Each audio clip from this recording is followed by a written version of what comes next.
My brother, a future politician, asked me not to bring my disabled husband to his wedding because he ruins our image.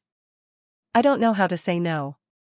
This is a deeply personal story that I haven't told anyone except my therapist, but I need to get it out. If someone had told me a month ago that my life would turn into this, I would have laughed in their face. My name is Sarah. I'm 34 years old, and I am married to the kindest, strongest man I have ever met, James. We've been together for 10 years, married for 5. 5 years ago, a year after we got married, James had an accident on a construction site. He was a very talented structural engineer. After falling from the scaffolding, he was left partially paralyzed. He uses a wheelchair.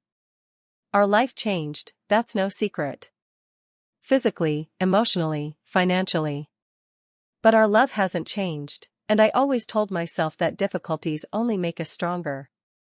James didn't give up.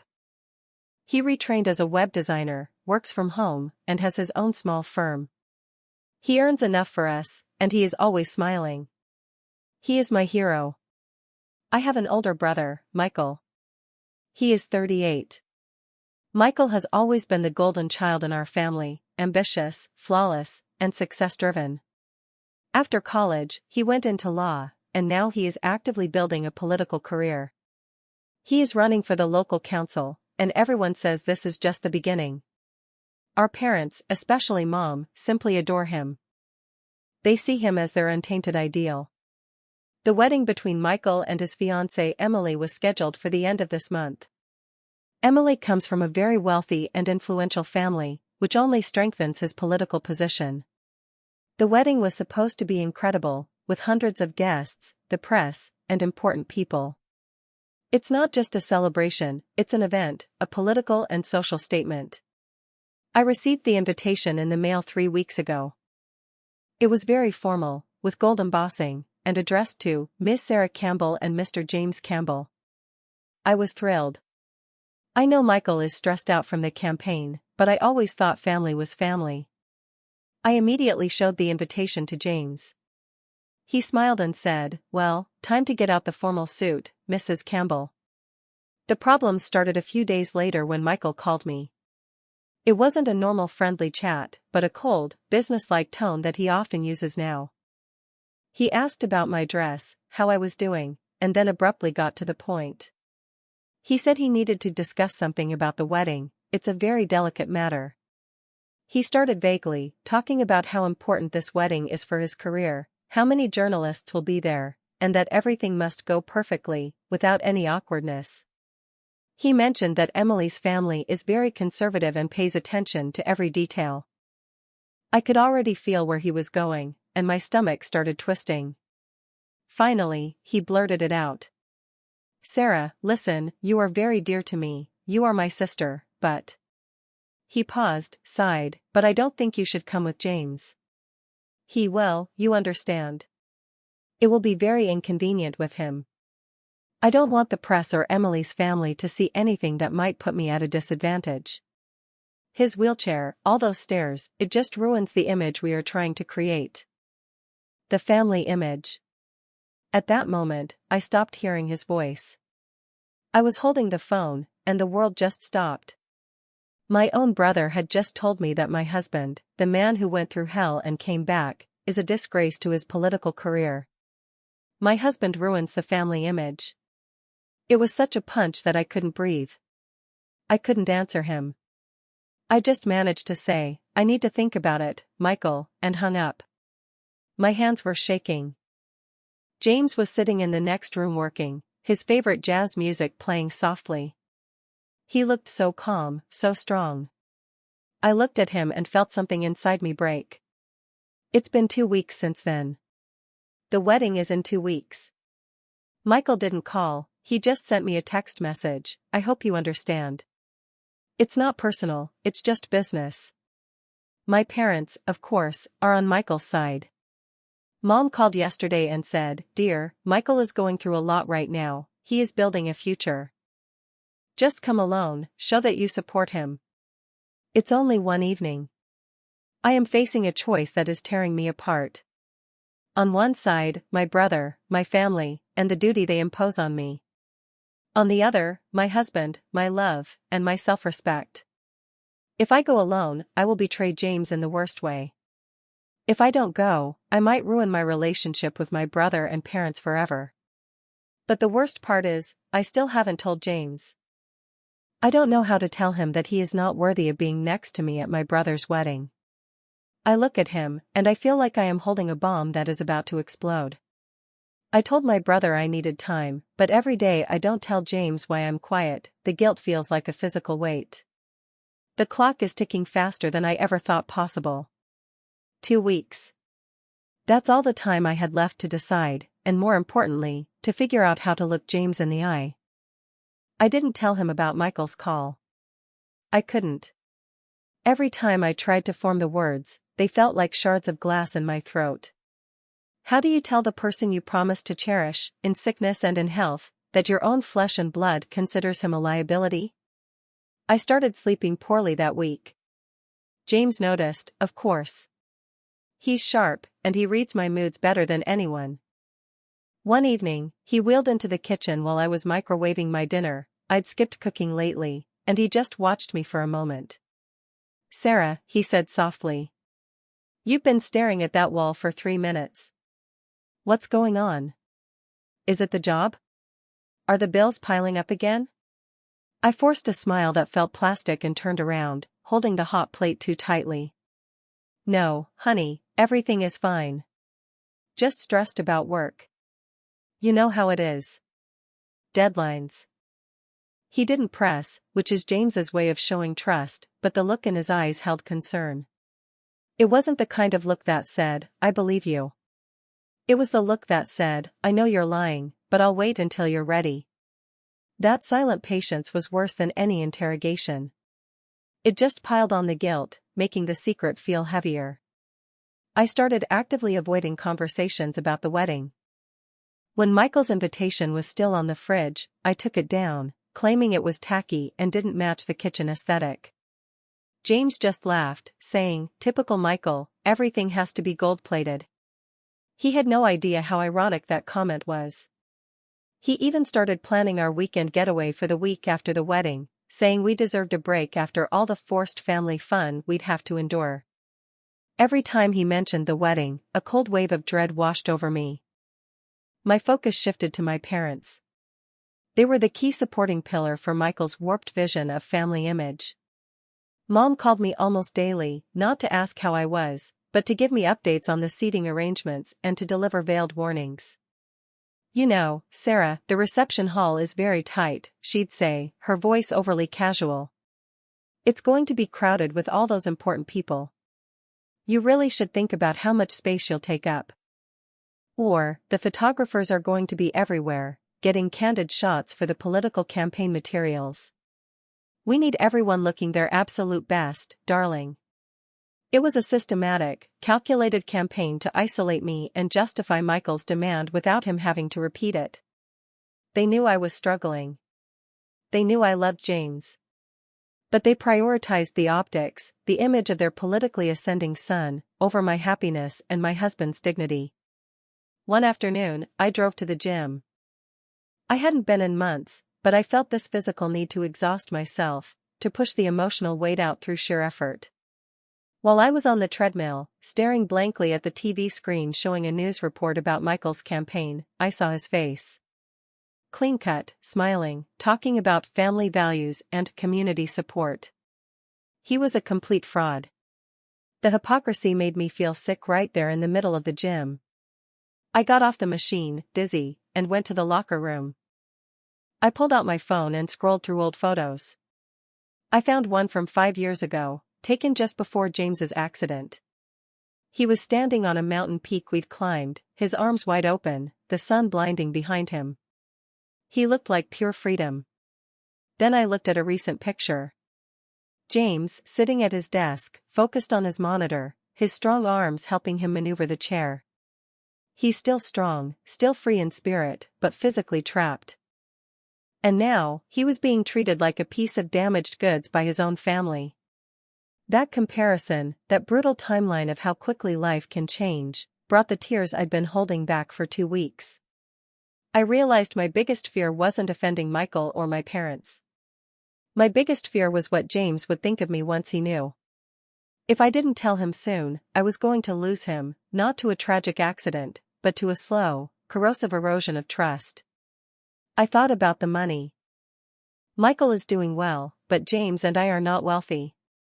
A lot of our savings went into his rehabilitation and adapting the house. Part of the emotional pressure from my parents was a subtle financial leverage.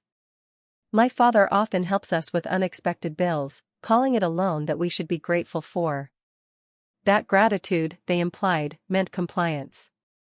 It was a vicious cycle of emotional and financial manipulation, all culminating in this wedding day. I decided I had to talk to someone real. Not my therapist, but a friend. I called Lena, my best friend since college. She lives across the country, which is probably why I felt safe telling her. Lena, I'm going crazy, I started, and the story just tumbled out: Michael's call, the family image, Mom's subtle hints. Lena listened without interrupting. When I finished, the silence on the line was heavy. Sarah, she finally said, her voice firm. Let me be very clear. Your brother is despicable. He is using James's disability as a political shield, and your parents are complicit. You cannot go to that wedding alone. If you do, you are endorsing their cruelty. Your husband's dignity is worth more than Michael's petty local council seat. You know that, right? Her directness was a cold splash of water.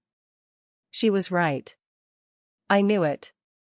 But knowing it and acting on it are two completely different things when your entire family structure is built on keeping the peace and upholding the family image. The peace, I realized, was always maintained at the expense of the weakest member, and right now, that was James, even though he was the strongest. The deadline is approaching. Tomorrow, I have to give Michael a final answer for the seating chart. I can't postpone it anymore. I need to decide, and the decision will mean a permanent break, one way or another. I need a plan, but mostly, I need the courage to look James in the face and tell him the truth about his family. I'm starting to think that Michael's cruelty is less damaging than my cowardice in keeping the secret. The tension in our apartment had become suffocating, thick enough to cut with a knife. It was exactly 1 week before Michael's wedding. I had been carrying the weight of the secret for 3 weeks now, and it was crushing me. I hadn't given Michael a final answer, which meant I was just postponing the inevitable, but he was getting impatient. I decided that morning, after another sleepless night staring at the ceiling, that I couldn't betray James by going alone, but I also couldn't keep him in the dark. I made a solemn vow: that evening, after his work calls were done, I would sit him down and tell him everything: Michael's demand, my parents' subtle pressure, the whole ugly truth. I was terrified of his reaction, but I couldn't stand the lies anymore. Then, life, as it often does, decided to step in and make my carefully planned confession completely irrelevant. It was Tuesday afternoon. James was in his home office, muffled voices indicating he was on a crucial client call. I was in the living room, trying to work but mostly staring at the gold-embossed invitation that I had impulsively put back on the coffee table, a sign, maybe, that I was ready to face it. There was a sudden, aggressive knock at the door, not the polite tap of a neighbor, but a demanding series of sharp raps. I opened it to find Michael standing there, completely unannounced. He was wearing an expensive suit, his face was tight with stress, and he looked less like my brother and more like a high-powered, cornered attorney. "Sarah, we need to talk now," he stated, stepping inside without waiting for an invitation. He scanned the room with a look of barely concealed annoyance. "Michael, James is on a call." "And you should have called first," I whispered, trying to push him toward the kitchen to keep the volume down. He ignored me completely. His eyes immediately fell on the invitation on the coffee table. The sight of it seemed to ignite a fuse inside him. "You haven't RSVP'd," he said, his voice low but sharp. "I've been waiting 3 weeks. The seating chart is finalized, the media list is set. I need a definitive answer now. Are you coming? Yes or no?" "I am coming," I said, trying to keep my voice steady. "But I am bringing my husband." The silence stretched, heavy and dangerous. Michael's expression didn't change, but his eyes narrowed. You know the conditions, Sarah. You know what's at stake here. This is not a personal slight. This is politics. You're being deliberately difficult, and honestly, you're acting incredibly selfishly. Selfish? I repeated, the word hitting a nerve. You're asking me to abandon my husband because his disability is inconvenient for your photo ops, and I'm the selfish one? Our voices were rising. We were standing about 3 feet from the open door to James's office. I knew he could hear us now, but Michael didn't care. The need for control and the urgency of his campaign trumped everything. It's not abandoning him. It's one night. He can stay home. We'll send him a piece of cake. Michael snapped, his composure finally cracking. Look, Emily's father is bringing Senator Hayes. The optics of a wheelchair, the perceived fragility, the need for special accommodations, it distracts from the message. We need to project strength, success, and perfect traditional family values.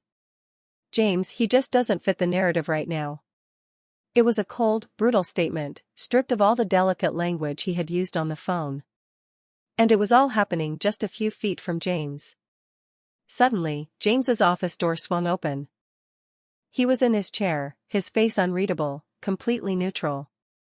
The client call must have just ended. He had heard every word. The narrative, James said, his voice calm, which was unnerving. What exactly is the narrative, Michael? Michael froze, caught red-handed. The confident politician disappeared, replaced by the panicked, defensive older brother. James, Michael stammered, running a hand through his perfectly styled hair. This is not what it sounds like. We were just having a discussion about logistics. The venue. James didn't let him finish. He wheeled himself closer, stopping right in front of Michael. James is a big man, and even sitting down, he projects a powerful presence. No, Michael. I heard it all, James stated, his eyes locked on my brother. The logistics are that I ruined the family image. I am an inconvenience to your narrative. Let's not pretend this is about seating charts or tight halls. The air was electric. I stood frozen, watching the confrontation I had dreaded and simultaneously orchestrated by keeping the secret. The truth, finally, was out. Michael took a defensive step back. James, look, I'm sorry you feel that way. It's not personal. It's business. My political future depends on this. I'm asking you, as family, to understand the sacrifice. Sarah, tell him. All eyes turned to me. Michael expected me to support him, my role as the supportive sister overriding my role as James's wife. James was looking at me, not with anger, but with a deep, heartbreaking sadness. He was waiting to see where my loyalty truly lay. No, I said, shaking my head. It was just one word, but it felt like the hardest, most defining word I had ever spoken. No, I won't tell him to sacrifice his dignity for your campaign. This isn't a sacrifice, Michael. This is a demand for a performance. And the performance is that James doesn't exist. Michael's face went scarlet. Then you're making a huge mistake, Sarah. A permanent one. Don't come. Neither of you. If you choose him over your family, you can watch my career from the sidelines. He threw his hands up in a gesture of disgusted surrender and stormed out, slamming the door so hard that the whole apartment rattled. Silence descended, heavier than before. I finally looked at James. The confrontation was over, but the real crisis had just begun. After Michael slammed the door, the apartment was silent, a vast, echoing space. I walked slowly to James, my legs feeling unsteady. I knelt down in front of his wheelchair, reaching for his hand, which rested lightly on the wheel rim. James, I am so sorry, I whispered, tears finally streaming down my face. I should have told you immediately. I was a coward. He squeezed my hand. His eyes, usually so warm, were clouded with a deep sorrow, but surprisingly, not anger. Not toward me, anyway. Don't apologize for Michael's cruelty, Sarah, he said, his voice measured and quiet. You didn't cause this. He did. And he was right about one thing. My heart sank. What? That you should stay home? No, he sighed, shaking his head. He was right that I don't fit the narrative. But not for the reason he thinks. I don't fit the narrative of perfect family success because that success, Sarah, is built on a lie. And that lie has everything to do with me. I was confused. What are you talking about? His campaign? His success is built on his political connections and Emily's money.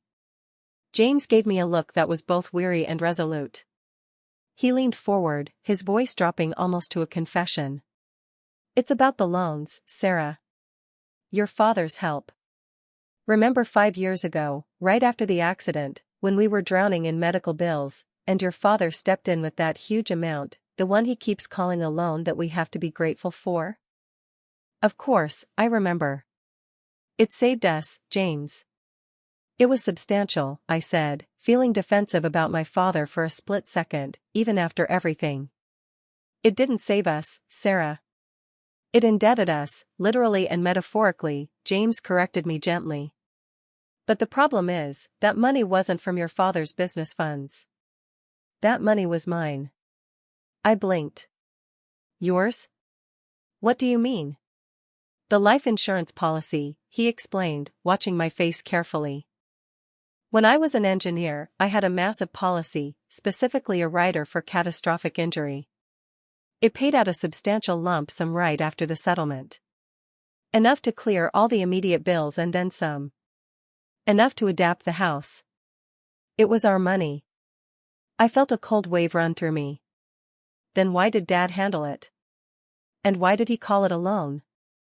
Because your parents insisted on managing it, James revealed, his gaze never leaving mine. When I was still in the hospital, heavily medicated and signing papers I barely understood, your father convinced you, and through you, me, that because of my injury, I wasn't in a stable enough mental state to handle such a large sum. He insisted he would invest it wisely for our future, and then parcel it out as needed. He set up the accounts. He used a small portion for the bills, and then, here's the twist, Sarah, he funneled a massive chunk of it into Michael's initial political fund and campaign startup costs. My breath hitched. My father, the man who preached financial responsibility, had taken James's payout and used it to launch Michael's career? No. That's insane, James. Why would he do that?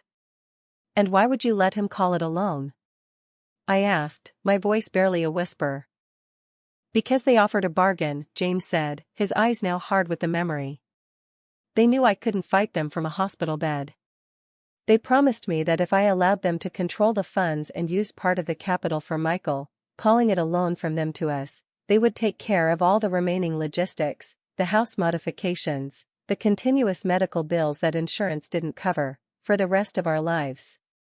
They promised me stability for you. They convinced me it was the only way to ensure you wouldn't be financially ruined by my injury. They leveraged your happiness against my money. And I took the deal, Sarah. I did it for you. I felt dizzy. The realization that our entire post-accident financial life, and Michael's political rise, was based on this hidden transaction was staggering. Every time my father gave us money, he was not being generous, he was giving us back our own money, using it to maintain control and influence over our lives. And Michael was climbing the political ladder on the back of my injured husband's insurance payout. So Michael's campaign, I choked out. The funding, it came from my injury, yes, James finished, nodding grimly. And the demand that I don't show up at the wedding? That's not just about optics. That's about keeping the source of Michael's initial capital invisible. If James Campbell, the disabled James Campbell, is prominently at the wedding, questions might arise among people who knew the original financial story.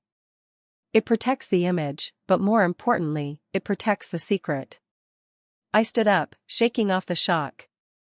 Everything clicked into place, the constant pressure, the gratitude they demanded, Michael's frantic insistence on family image. It wasn't just about a wheelchair, it was about covering up a massive financial and ethical fraud. Michael is getting married in 1 week, I said, pacing the room, the adrenaline starting to pump. He is walking into a massive political alliance with Emily's family. If this secret comes out now, it will destroy his career, his wedding, and possibly expose Dad to some serious ethical, maybe even legal, issues regarding the handling of my funds. Everything happened so fast. I know, James replied, quietly observing my turmoil. That's the moral dilemma, Sarah. We have the power to destroy them. We can bring his whole gilded world down. But if we do, we lose the family connection forever, and we expose ourselves to a nasty legal fight over the rest of the capital that Dad is currently investing for us. The choice is yours. Protect your husband's dignity by destroying your brother's life and facing a financial fallout. Or keep quiet and let them walk all over us, knowing the truth. The wedding day is 7 days away. 7 days to decide whether to walk into the celebration quietly, or set off the most destructive bomb our family has ever known. I have the truth. Now, what do I do with it? The next 7 days felt like a lifetime spent in slow motion. James and I talked constantly, dissecting the situation from every angle. If we exposed the truth, Michael would crash and burn, and Dad would be tainted. We would win our dignity back, but we would lose the family connection forever, and face a legal battle to reclaim the rest of the insurance capital Dad was controlling. If we stayed silent, we kept the fragile peace and the promise of future financial stability, but we would be complicit in our own humiliation and Michael's fraud. I watched James closely. He was calm, but the pain was etched on his face. He didn't pressure me. He just repeated one thing: your peace is my priority, Sarah. Do what you need to do to look yourself in the mirror. The night before the wedding, I knew what I had to do. Silence was self-betrayal. I couldn't trade James's dignity for a false sense of security or a dysfunctional family's approval. I called Michael. The moment he answered, I heard the strained eagerness in his voice. Sarah? Good. So you're coming alone, then? I knew you'd see reason, he said, sounding relieved. I'm coming to your wedding, Michael, I confirmed, my voice steady. And I'm bringing James. Whether you like it or not. The line went silent for a few seconds. Don't you dare, Sarah. I'm warning you. This is the biggest day of my life, the day I secure my future. If you try to ruin it, you will never hear from me or Mom and Dad again. You will be cut off. Do you understand the consequences? I understand them better than you do, Michael, I replied. And you should prepare for some consequences of your own. See you tomorrow. I hung up before he could respond. The conversation was over. The battle was set. The wedding day arrived, bright and sickeningly perfect.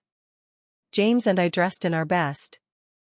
As I helped James with his tie, I saw a reflection of the man I loved, strong, capable, and ready to face the music with me. He was wearing the formal suit he'd talked about 3 weeks ago. We arrived at the exclusive lakeside resort where the reception was being held. The atmosphere was opulent and formal. Hundreds of people, political donors, local officials, media, and Emily's impeccably dressed society friends, milled around. The sight of James in his chair immediately drew stares. Not malicious, mostly curious and uncomfortable, exactly the kind Michael had warned against. Michael saw us the moment we rolled through the door. His face went from a celebratory grin to a mask of pure, white-hot fury. He broke away from a group of dignitaries, marching toward us, his voice a dangerous hiss. You have 5 minutes to leave, he spat out, his smile instantly snapping back on as a photographer turned his lens toward us.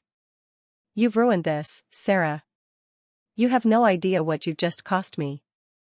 It cost me nothing compared to what you stole from us, Michael, I said, meeting his gaze. We're staying. We have a gift for you. James just nodded, his expression completely calm. Michael, seeing the crowd watching, quickly backed away, his posture radiating suppressed panic. We took our assigned seats, a table tucked far into a corner, clearly an insult, but we didn't care. The dinner was served. The speeches began. They were all glowing tributes to Michael's integrity, his commitment to family values, and his brilliant financial mind. Every word was a knife twist, knowing the truth. Then, the moment came for the maid of honor and the best man to speak. After that, Emily's father raised a glass, speaking grandly about Michael becoming a trusted member of our family and political legacy. I looked at James.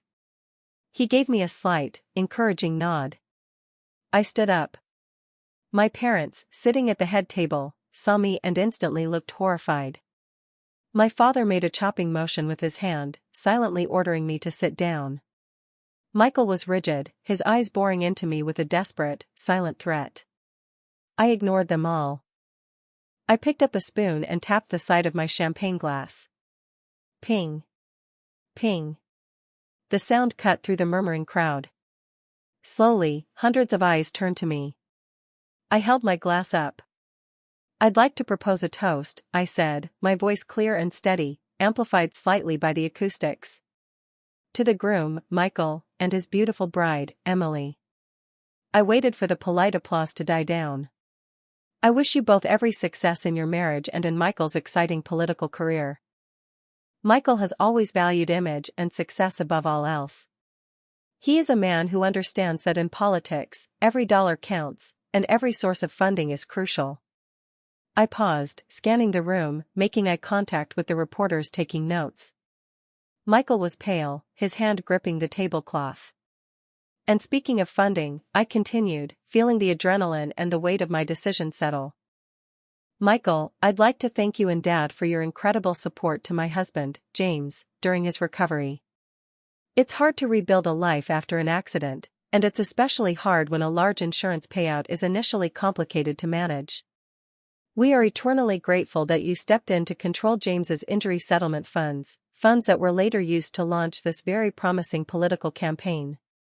A low, collective gasp went through the crowd. My mother put her hand to her mouth. My father violently shoved his chair back and started yelling, "Sarah, sit down. That's enough." Michael didn't move. He looked utterly defeated, staring at the floor. "We love you, Michael," I finished, raising the glass one last time. "But family values should never come at the expense of honesty. May your future be as transparent as you are asking the voters to be." I took a sip of champagne, placed the glass down, and sat back next to James. The reaction was immediate chaos. The reporters swarmed, ignoring the bride and groom, flocking toward my father and Michael.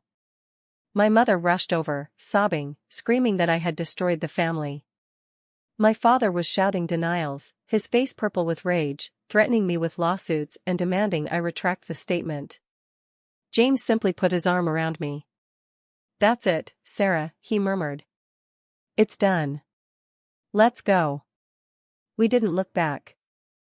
We wheeled through the retreating crowd, leaving the opulence and the destruction behind us. In the car, driving away from the beautiful, ruined spectacle, I felt a strange lightness. We had burned the bridge, severed the toxic ties, but we had done it together, standing up for what was right. James looked over at me. "So, the loan is officially off the table. We're on our own now." "We always were," I said, smiling genuinely for the first time in a month. "But now we know it, and we own it. Michael's career will probably survive, or maybe it won't. The scandal will be front-page news tomorrow, and the legal fight over the remaining funds will be brutal and long. We lost the peace, but we gained something much more valuable. We gained our integrity." As we drove into the night, all I knew was that I was sitting next to the right person, heading in the right direction. The future is uncertain, messy, and financially precarious, but it's ours, and it's free of lies. I chose my husband over the family name. Was the cost of my freedom worth the destruction of my brother's life? I still don't know the answer, but at least I can finally look James in the eye.